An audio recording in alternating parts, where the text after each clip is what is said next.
कहानी का शीर्षक है विधि। हानि लाभ जीवन मरण जस अपजस विधि हाथ। जब भी तेज प्रताप से उसकी मम्मी कहती कि बाइक धीमी चलाया करो, हेलमेट पहना करो और ट्रैफिक नियमों का पालन किया करो, अन्यथा दुर्घटना हो सकती है और जान भी जा सकती है, तो वह यही उत्तर दे देता था। कहता था सब कुछ भगवान ने पहले से तय कर रखा है, कब जन्म लेना है और कब मृत्यु होगी, हेलमेट वगैरह से कुछ नहीं होता। वह तर्क देता कि मरना होगा तो धीमी गाड़ी में भी कोई टक्कर मार देगा, पीछे से टक्कर मार देगा, गाड़ी फिसल जाएगी, बैटरी फट जाएगी, हेलमेट टूट जाएगा या मुझे बाइक चलाते वक्त चक्कर आ जाएगा आदि। उसके तर्क सुनकर सब मन मसोच कर रह जाते थे। तेज प्रताप शहर विधायक का पुत्र था। विधायक पुत्र होने के कारण उसे कानून का भी डर नहीं था। कोई उसको कहीं नहीं रोकता था, कोई उसका चालान नहीं काटता था। अगर कोई नया सिपाही उसको रोक लेता तो दूसरे सहकर्मी उससे कहते पहचान लो, इसे कभी नहीं रोकना, अन्यथा ऑफिस में अटैच कर दिए जाओगे।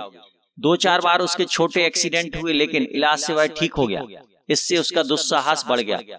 उसके पास बाइक भी अत्याधुनिक व शक्तिशाली इंजन वाली थी। वह भीड़ वाले इलाकों में भी हूटर चालू करके बाइक चलाता था। हाईवे पर तो उसकी दुपहिया हवा से बातें करती थी। अगर वह किसी को टक्कर मार देता तो वह डर के मारे पुलिस में रिपोर्ट तक नहीं लिखाता था। जब भी किसी ने उसके बारे में विधायक जी से कहा तो वे अंदर ही अंदर खुश होकर कहते कि जवानी का गर्म खून है। वे स्वयं कानून को अपनी जेब में रखते थे, अतः अपने बेटे का कानून तोड़ना उनको बहुत भाता था। व्यक्ति एक विधा में शिखर पर पहुंच जाए तो उसका अहंकार सारी विधाओं में फैल जाता है। विधायक जी के अथक परिश्रम से शहर का बाईपास तैयार हो गया था। आज उसका उद्घाटन था। बाईपास 7 किलोमीटर लंबा और 4 लेन का था। इससे शहर पर ट्रैफिक का भार कम हो जाएगा।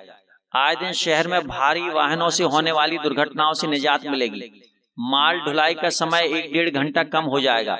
नगर निगम को राजस्व वसूली होगी सो अलग। उद्घाटन के लिए देश के परिवहन मंत्री व विधायक जी के गुरुजी मुख्य अतिथि थे। जहां शहर की सड़क बाईपास में मिलती थी, वहीं पर मंच बनाया गया था। मंच पर मुख्य अतिथियों के अलावा शहर के गणमान्य व्यक्ति आसीन थे। पार्टी कार्यकर्ताओं व आम जनता से पूरा पंडाल खचाखच भरा था। विधायक जी ने अपना स्वागत भाषण शुरू किया। आदरणीय मंचासीन माननीयों एवं उपस्थित देवियों और सज्जनों, बहुत प्रयास व देश के परिवहन मंत्री जी की कृपा से यह बाईपास बना है। यह बाईपास शहर व देश के विकास को गति देगा व शहर को भारी ट्रैफिक से मुक्ति देगा। विधायक जी इतना ही कह पाए थे, तभी उनका पुत्र तेज प्रताप तूफान की गति से अपनी बाइक पर सवार होकर शहर की ओर से आया। वह जैसे ही बाईपास की ओर मुड़ा, उसका नियंत्रण छूट गया और आती कार से टकरा गया। टकराने के बाद वह 6-7 फीट ऊपर उछला और नीचे गिरा। उसका सिर पक्की रोड से टकराया और फट गया। सारा मस्तिष्क रोड पर बिखर गया। उसकी सांस थम गई। सब लोग दौड़कर घटना स्थल पर पहुंचे। तेज प्रताप की हालत देखकर विधायक जी हक्का बक्का थे। यह क्या हो गया? तभी केंद्रीय परिवहन मंत्री ने उनका हाथ अपने हाथ में लेते हुए कहा कि हानि लाभ जीवन मरण जस अपजस विधि हाथ।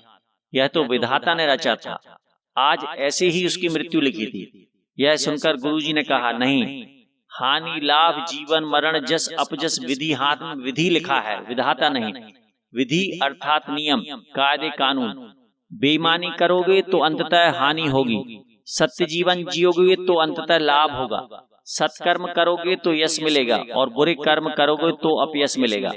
दुस्साहस करोगे, द्रुत गति से चलोगे, हेलमेट न पहनोगे और ट्रैफिक नियमों का पालन न करोगे तो मृत्यु है, और विवेक से जियोगे और नियमों का पालन करोगे तो जीवन है। यही विधि है।